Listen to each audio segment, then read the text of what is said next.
Hello everyone, welcome to my YouTube channel SG Studies.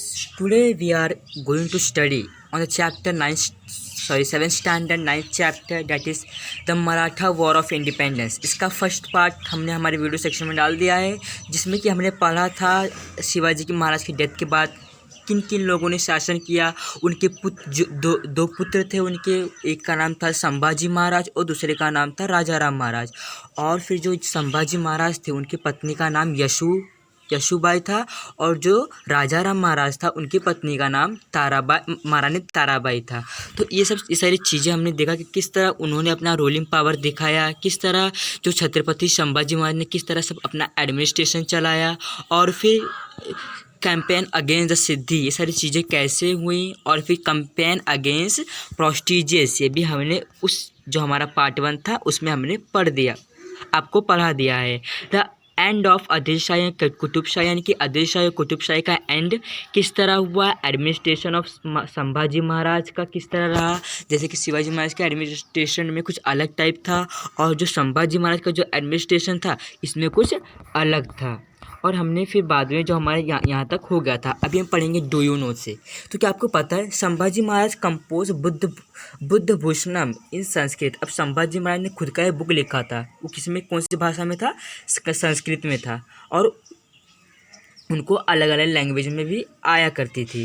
The second chapter of the book discuss polity. अब जो ये book था बुद्ध भूषणम, क्या था ये बुक का नाम बुद्ध भूषणम, किसने कंपोज किया था, संभाजी महाराज ने। तो इस बुक में था कि जो उनका फर्स्ट चैप्टर था, नहीं जो इस बुक का जो सेकेंड चैप्टर था उसमें जो इस बुक में पॉलिटिक्स के बारे में डिस्कस किया गया था, यानी कि महाराजाओं की पॉलिटिक्स किस तरह थी। It include information about the वर्चेस of king, यानी कि जो किंग होता है उसको कौन कौन सी सुविधाएं मिलती हैं, किस तरह उसका पालन पोषण होता है, एजुकेशन किस तरह दी जाती है उसको, क्या क्या खाने पीने की चीज़ें या फिर किस तरह का सम्मान मिलता है उसको, ये सारी चीज़ें इसमें थी। Prime minister, princes and their education and function, किस तरह थी ये सारी चीज़ें।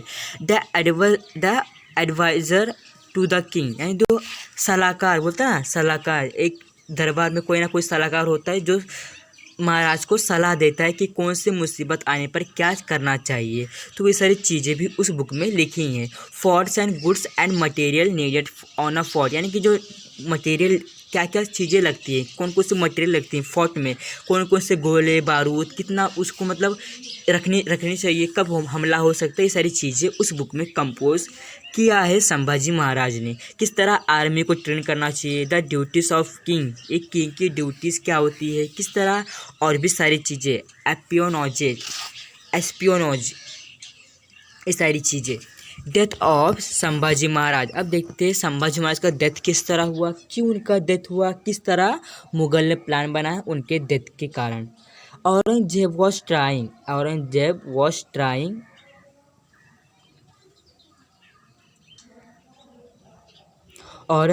Was trying very hard to defeat Sambhaji Maharaj. अब जो औरंगजेब था वो बहुत ही हार्ड ट्राई कर रहा था, बहुत ही ज़्यादा ट्राई कर रहा था कि संभाजी महाराज को हरा दे, वो डिफीट कर दे।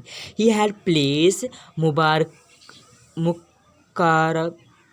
मुकारब Khan in charge of the Kolhapur province. अब जो वो था कौन, औरंगजेब, अब उसने संभाजी महाराज को मारने के लिए या फिर उसे बंदी बनाकर लाने के लिए किसको भेजा, मुकारब खान को। किसको, मुकारब खान को। कहाँ भेजा, कोल्हापुर के प्रोविंस में, जहाँ पर कौन थे, मुकारब खान संभाजी महाराज को मारने जा रहे थे। तो जो Mukarrab Khan learn that Sambhaji Maharaj was at Sangameshwar in Konkan. अब जब वो कोल्हापुर में गया तो उसको पता लगा कि जो कोल्हापुर में संभाजी महाराज है नहीं, वो कहाँ पे गए हैं, कोंकण में गए हैं। कोंकण में कहाँ पर, संगमेश्वर। तो he raided the place, capture Sambhaji Maharaj. अब उसने बहुत सारा आर्मी की मदद से, आपको जो औरंगजेब का आर्मी था जो कि उसने मुकारब खान को दिया था, किसको दिया था, मुकारब खान को, कि तुम जाकर संभाजी को कैप्चर करो। तो जब वो कहाँ पे गया, कोल्हापुर में गया, तो वहाँ पे संभाजी मिले नहीं, तो इसलिए वो कोंकण में गया, जहाँ के संगमेश्वर जो एक मंदिर था वहाँ पर कौन थे, संभाजी महाराज। तो वहाँ उसने रेड मारकर संभाजी महाराज को कैप्चर कर लिया। वह Sambhaji Maharaj was taken to the emperor. जब संभाजी महाराज को एम्परर के पास लेके गए तो संभाजी महाराज के एम्परर कौन था, औरंगजेब, एम्परर औरंगजेब था, तो उसके सामने जब संभाजी महाराज को लेके गए, ही फेस हिम फियरलेसली। अब जो संभाजी महाराज थे उन्होंने उसको मतलब आँख से आँख मिलाकर रखा, वो थोड़ा सा भी डरे नहीं, चाहे वो औरंगजेब हो चाहे वो कोई भी हो। By the emperor order he was brutally put to death on 11 March 1689। अब जब संभाजी महाराज ने अपना नेत्र नीचे नहीं किया, उन्होंने अपनी आंखें झुकाई नहीं, ना सिर झुकाया, औरंगजेब से सामने सामने उन्होंने अपना जो सारी चीज़ें थी वो एक बोलते ना आत्मविश्वास था उनके अंदर। तो औरंगजेब को बहुत जोर गुस्सा आया, बहुत ही गुस्सा आया, इसलिए उन्होंने ऑर्डर दे दिया। क्या ऑर्डर दिया कि शिवाजी जो संभाजी महाराज है उनको ले जाकर मार दिया जाए। तो 11 मार्च 1689 में जो संभाजी महाराज का डेथ हुआ। This Maratha Chhatrapati did not compromise himself respect and face his death nobly and bravely. अब जो ये संभाजी महाराज जो संभाजी महाराज थे वो थोड़ा सा भी डरे नहीं, या फिर उन्होंने कुछ कॉम्प्रोमाइज़ नहीं किया। उनके रिस्पेक्ट जो था वो आज भी है, और उन्होंने नोबली ब्रेवली औरंगजेब को आंख दिखाया, और वो उनकी जो मृत्यु हुई थी वो एकदम सम्मान के साथ हुई थी। उनकी मृत्यु भी सम्मान के साथ हुई थी, और मराठा इंस्पायर भी हुए थे, मराठा लोग इंस्पायर भी हुए थे। The Maratha took inspiration from the sacrifice and intensified their fight against the Mughal. और जो मराठास थे उन्होंने ये नहीं सोचा कि अभी हमारे संभाजी महाराज नहीं रहे हैं तो हम लड़ेंगे नहीं, वो फिर भी इंटेंसिफाइड थे अगेंस्ट मुगल, यानी वो भी जो उनका लड़ाई था, जो उनका वॉर था वो भी जारी था, संभाजी महाराज थे या ना थे। छत्रपति राजाराम महाराज, अब देखते हो छत्रपति राजाराम महाराज कौन थे। हमने आपको बताया जो छत्रपति राजाराम महाराज थे was the second son of Chhatrapati Shivaji Maharaj. अब जो राजाराम महाराज थे वो सेकंड सन थे। किसके सेकंड सन थे? शिवाजी महाराज के। जैसा कि हमने आपको बताया था कि शिवाजी महाराज के दो बेटे थे, एक संभाजी महाराज थे और एक राजाराम महाराज थे। तो संभाजी महाराज बड़े थे इसलिए वो राज्याभिषेक चलाया करते थे। तो जब संभाजी महाराज गए तब राजपाट कौन संभालेगा? छत्रपति राजाराम महाराज उसको संभालेंगे। ही वॉज बोर्न ऑन 24 जनवरी 1670। अब राजाराम महाराज के जन्म कब हुआ था? 24 जनवरी 1670। कहाँ हुआ था? रायगढ़ में हुआ था। He became Chhatrapati after the death of Sambhaji Maharaj. अब वो छत्रपति बन गए। कब छत्रपति बने? जब संभाजी महाराज की मृत्यु हो गई। Now Aurangzeb thought this dream of winning the Maratha kingdom would be realise. यानी कि अब औरंगजेब को लगा कि संभाजी महाराज है नहीं, राजाराम महाराज क्या कर पाएंगे, पर ऐसा राजाराम महाराज ने नहीं होने दिया। अब औरंगजेब को लगा कि अभी मैं जीत गया, पूरा महाराष्ट्र मराठा को जो प्रोविंस था उसको मैंने जीत लिया। पर उसका जो ड्रीम था वो उसको लगा कि मेरा अभी जो ड्रीम है कि मैं मराठे के ऊपर राज करूंगा ये अब एकदम सच होगा, पर ऐसा नहीं होने दिया। He sent Zulfiqar Khan to put Raigad under siege. अब जो औरंगजेब था उसने जुल्फिकर खान को कहाँ पे भेजा? रायगढ़ में। क्यों भेजा? ताकि वो जाकर उसको घेर कर सके, यानी कि वो उसको जो फोर्ट है उसको कैप्चर कर सके। That time Rajaram Maharaj and his wife Tarabai and Sambhaji Maharaj wife Maharani Yesubai and his son Shahu were on Raigad. यानी कि जो रायगढ़ फोर्ट था उस वहाँ पर किसको भेजा गया? किसने भेजा? औरंगजेब ने जुल्फिकर खान को भेजा ताकि वो जाकर रायगढ़ के फोर्ट को कैप्चर करे। तो उस समय रायगढ़ के फोर्ट में राजाराम महाराज थे, उनकी पत्नी महारानी ताराबाई थी, और संभाजी महाराज की वाइफ, संभाजी महाराज मरे थे उनकी वाइफ तो जिंदा थी ना, तो संभाजी महाराज की वाइफ महारानी यशोबाई, यानी कि 3 लोग थे, राजाराम महाराज, ताराबाई और यशोबाई। और उनके पुत्र यानी संभाजी महाराज के पुत्र और यशोबाई के पुत्र कौन? साहू महाराज भी रायगढ़ फोर्ट में थे। यानी कि कुल मिलाकर 4 लोग रायगढ़ फोर्ट में थे। It was risky for all members of royal family to stay at one place. अभी बहुत ही रिस्की था कि शायद अगर मान लो मुगलों ने अगर मुगलों ने पूरा हमला कर दिया एक साथ और सारे लोग पकड़े जाएंगे, तो यशोबाई ने ये कहा कि अभी सारे लोग पकड़े जा सकते हैं, इसलिए यहाँ एक साथ रहना बहुत ही रिस्की हो सकता है, इसलिए 2-3 लोग यहाँ से एस्केप हो जाओ, यहाँ से निकल जाओ, मैं यहाँ की जो है सारी चीज़ें मैं संभालती हूँ, मैं मुगलों से लड़ती हूँ। अब tackle this unprecedented calamity very bravely. अब जो यशोबाई थी वही महारानी थी और राजा कौन था? राजा कौन था? छत्रपति राजा राम महाराज थे। यानी कि जो यशोबाई थी वो तीनों चारों में सबसे बड़ी थी। महारानी ताराबाई से भी बड़ी थी, राजा राम महाराज से भी बड़ी थी। कौन? यशोबाई, क्योंकि वो संभा महाराज की पत्नी थी। तो संभाजी महाराज जब राजा राम से बड़े हैं तो जाहिर सी बात है यशोबाई भी राजा राम महाराज से बड़ी होंगी। तो सारी चीज़ें कौन हैंडल करती थी? महारानी यशोबाई हैंडल करती थी। और उन्होंने बहुत ही बड़ी क्लैमिटी का फेस किया ब्रेवली के साथ। Resolving that she would not surrender to Mughal under any condition. अब उन्होंने कहा कि मैं किसी भी कंडीशन में, चाहे कुछ भी हो जाए, मैं मुगलों को सरेंडर नहीं करूँगी, चाहे मेरी प्राण ही क्यों ना चली जाए। She took many important political decision on Raigarh. अब उन्होंने बहुत सारे पॉलिटिकल डिसीजन लिए, रायगढ़ में ही ले लिए। उनको इतनी पावर थी उनके अंदर कि उन्होंने सारे डिसीजन रायगढ़ के फोर्ट में ले लिए। It was decided that Raja Ram Maharaj should escape from Raigarh. अब क्या डिसाइड हुआ कि जो राजा राम महाराज है वो एस्केप करे, रायगढ़ से निकल जाए। कहाँ पे जाए वो? Necessary go to far off place. अब उन्होंने कहा कि यशोबाई ने कहा कि राजा राम महाराज अब यहाँ से एस्केप हो जाओ, मैं और महारानी ताराबाई और शाहू महाराज मुगलों के साथ लड़ते हैं। तो राजा राम महाराज एस्केप हो गए और वो कहाँ पे गए? जिंजी फोर्ट में गए। जो जिंजी फोर्ट था वहाँ पर कौन गए? राजा राम महाराज जाके सेटल हो गए। It was decided that fight to defend Raigad would continue under the leadership of Maharani Yashobai. अब जो फाइट था, जो डिफेंड करना था रायगढ़ को बचाना था, वो कौन कंटिन्यू करेगा? Under the leadership of Maharani यशोबाई। यानी कि उसको महारानी यशोबाई कंटिन्यू करेंगी अपने लीडरशिप के अंदर। Maharani Yesubai choose to make Raja Ram Maharaj and not her own son Chhatrapati. अब जो महारानी यशोबाई थी वो बड़ी थी, सब में बड़ी थी, तो उनको लगा कि मैं राजा राम महाराज को बनाती हूँ। क्या बनाती हूँ? छत्रपति। उन्होंने अपने बेटे को नहीं बनाया, बल्कि अपने बोलते ना, उनके जो छोटे थे, संभाजी महाराज के छोटे थे राजा महाराज, उनको छत्रपति बनाया। क्यों? क्योंकि उस समय राजा राम महाराज ही एक सकुशल राजा हुआ करते थे। Her decision is a shining example of her love for Swaraj and her extreme selflessness. यानी कि वो सेल्फिश नहीं थी और उन्होंने अपना और अपने साहू महाराज का ना देखते हुए उन्होंने स्वराज के बारे में सोचा। एग्जाम्पल ऑफ हर लव कैसे दिखाई देता है? He kept the Maratha Chhatrapati secure without regard of her own life और ऑफ डेथ ऑफ हर सन। यानी कि उन्होंने अपने और अपने बच्चे की चिंता ना करते हुए राजा राम महाराज को छत्रपति घोषित कर दिया, क्योंकि राजा राम महाराज उस समय कर सकते थे सारी चीज़ें सकुशल। और जो साहू महाराज थे वो भी बहुत छोटे थे, इसलिए उन्हें राजा नहीं बनाया गया। और फिर जो राजा राम महाराज थे वहाँ से निकल गए। और जो यशोबाई थी, साहू महाराज और ताराबाई, यानी कि ताराबाई और यशोबाई पूरा डिफेंड कर रही थी किसको? रायगढ़ फोर्ट को। अभी देखते हैं आगे क्या हुआ। अब राजा राम महाराज निकल गए, राजा राम महाराज लीव फॉर जिंजी। अब राजा राम महाराज कहाँ के लिए निकल गए? जिंजी फोर्ट के लिए, क्योंकि on 5 April 1689 Raja Ram Maharaj escape from bases Raigarh with a few of his associate. अब जो राजा राम अकेले नहीं बल्कि उनके कुछ वफादार एसोसिएट्स, यानी कि कुछ जो नीचे रहते हैं ना, उनके कुछ मंत्री उनको साथ में लेकर रायगढ़ के फोर्ट से निकल गए।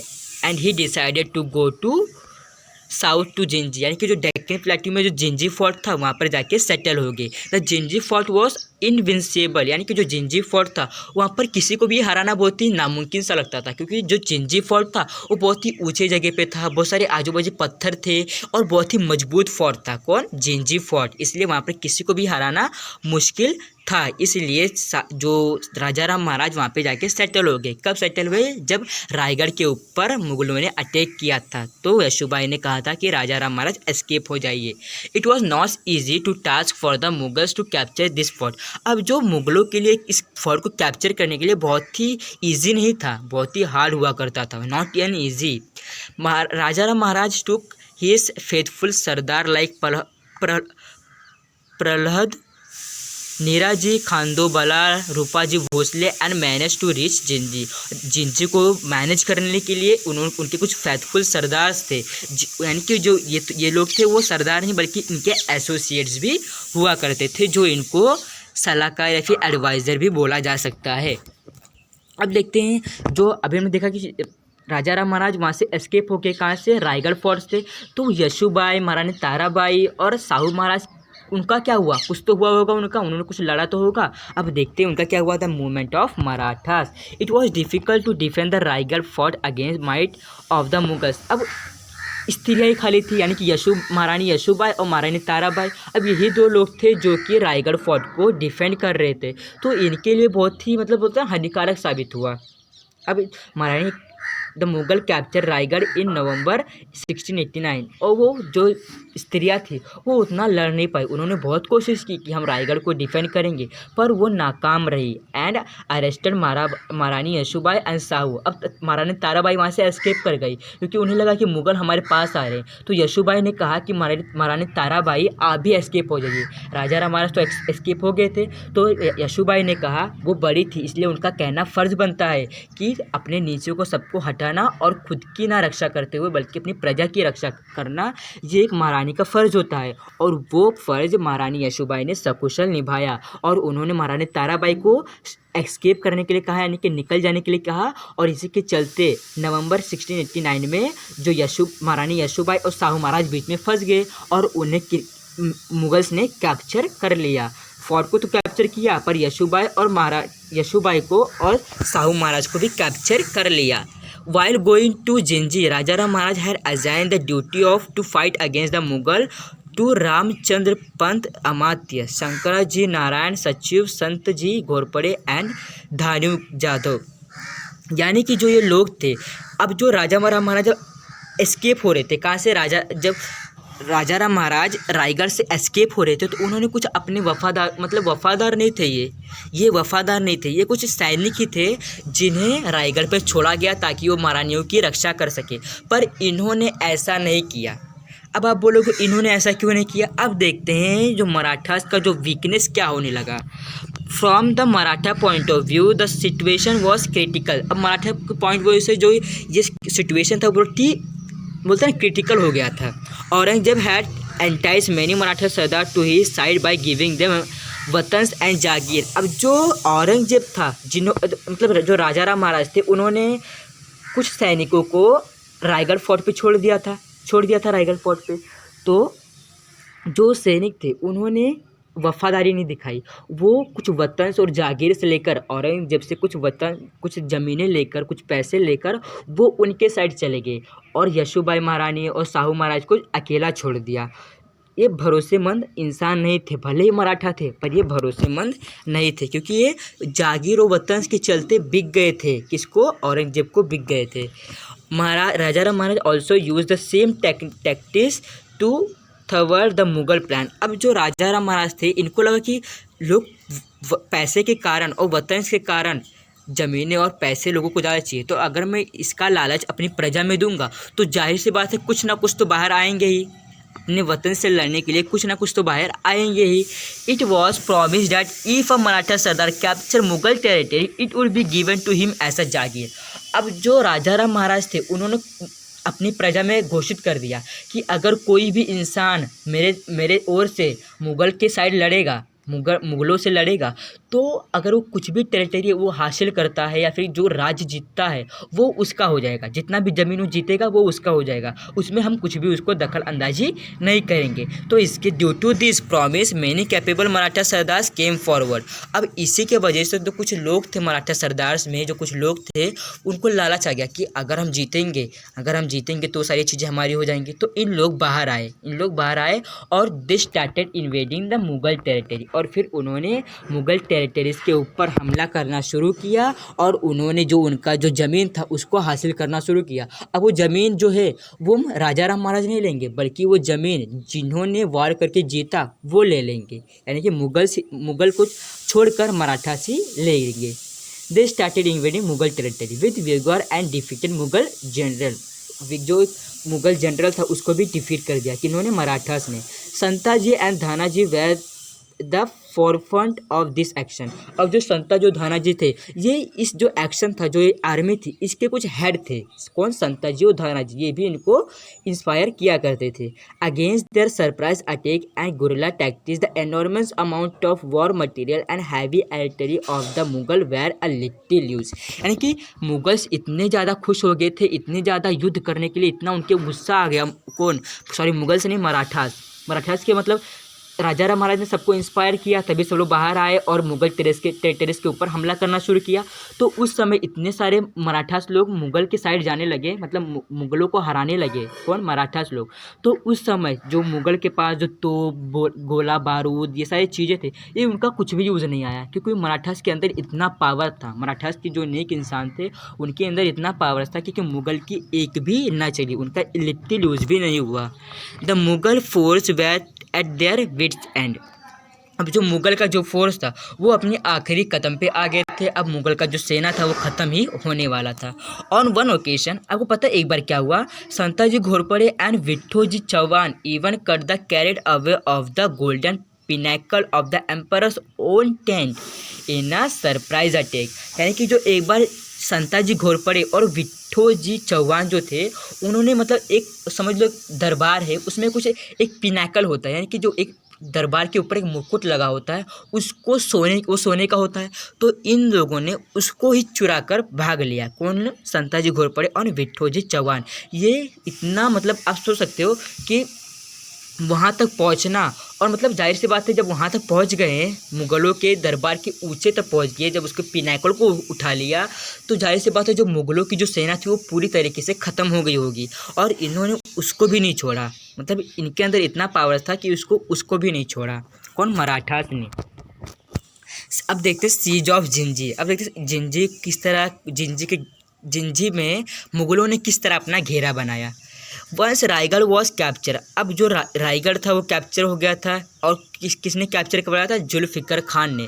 तो एम्परर ने क्या सोचा कि जो जुल्फ़िकर खान है उसने रायगढ़ को कैप्चर किया, तो उसने सोचा कि क्यों ना जिंजी के लिए भी मैं जुल्फ़िकर खान को ही भेजूँ, क्योंकि जो जुल्फ़िकर खान था वो बहुत ही कैपेबल ऑफिसर था। किसमें?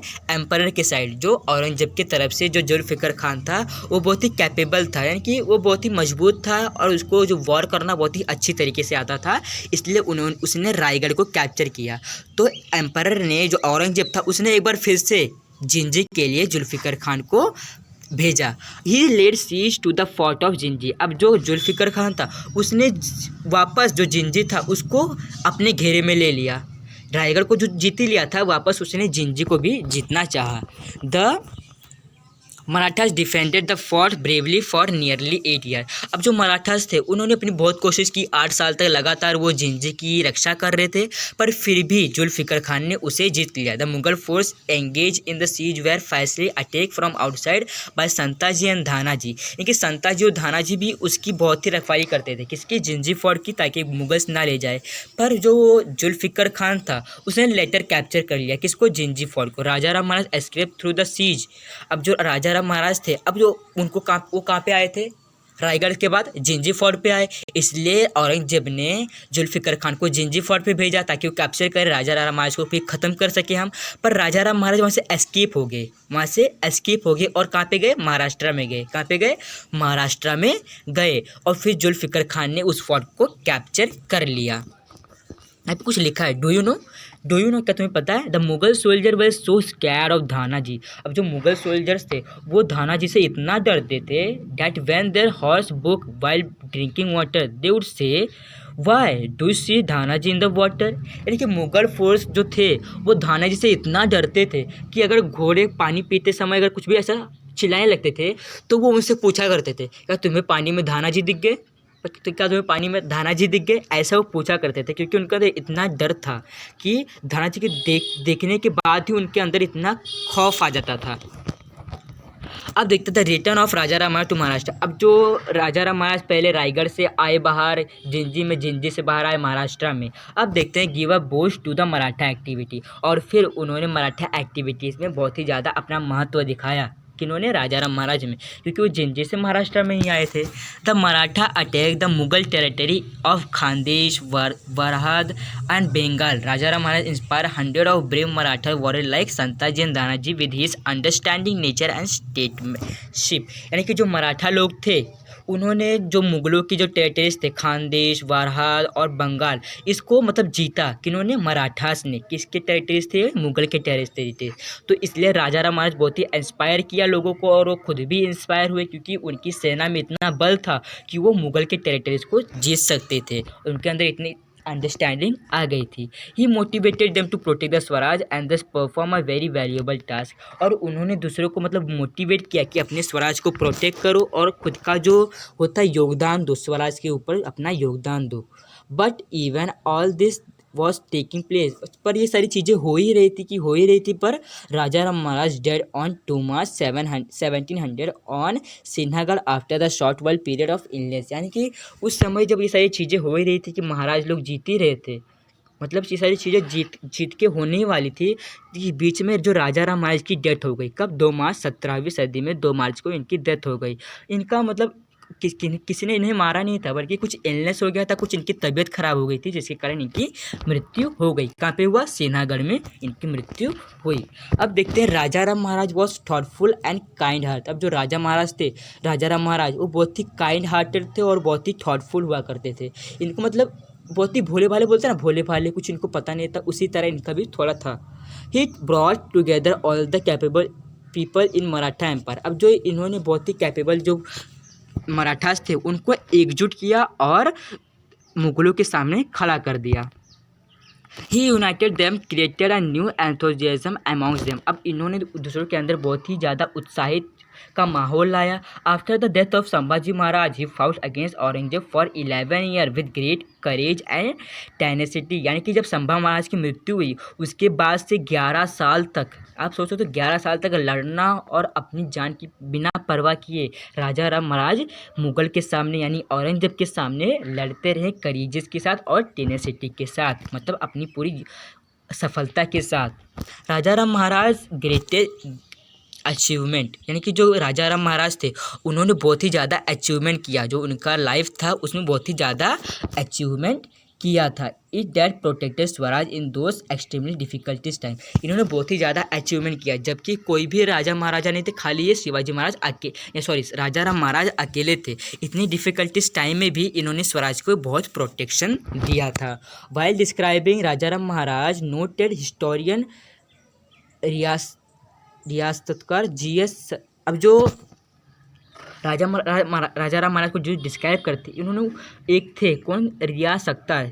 अब जो ये थे इन्होंने बोला कि राजा राम महाराज बहुत ही ऐतिहासिक थे, बहुत ही इतिहास में ज़्यादा खुद की रुचि दिखाया करते थे। और जो GS सरदेशी थे, अब उन्होंने उनके बारे में क्या कहा? उन्होंने कहा हैज़ यूज द एडजेक्टिव स्थिर बुद्धि, यानी कि जो उनकी बुद्धि थी एकदम हमेशा स्थिर रहा करती थी। जैसे कोई भी औरंगजेब था, उसकी बुद्धि हमेशा इधर उधर घूमी करती थी, उसके अंदर बहुत ही गुस्सा आ जाया करता था। एक बार हमने देखा कि जो औरंगजेब था उसने अपने मुकुट पटक दिया था ज़मीन के ऊपर, हमने देखा है। उसी तरह जो राजा राम महाराज थे वो उस तरह नहीं थे, बल्कि उनकी बुद्धि हमेशा स्थिर हुआ करती थी, वो हमेशा शांति से काम किया करते थे। He cannot be describe in better way than this. अब हम इनको और इससे ज़्यादा अच्छी तरीके से डिस्क्राइब नहीं कर सकते। इनकी बहुत ही ज़्यादा खासियत थी जिनको हम वर्ड में डिस्क्राइब नहीं कर सकते, इसको हम खाली समझ सकते हैं। तो कैसा लगा आपको वीडियो? अगर आपको इसमें कुछ भी समझ में आया हो तो thanks for watching video. Please like, share and subscribe to my channel. If any doubt was there then you can ask me. तो कैसा लगा आपको वीडियो? अगर थोड़ा सा भी पसंद आया हो तो प्लीज़ हमारे चैनल को सब्सक्राइब कर दीजिए और मिलते हैं हमारे नेक्स्ट वीडियो में। तब तक के लिए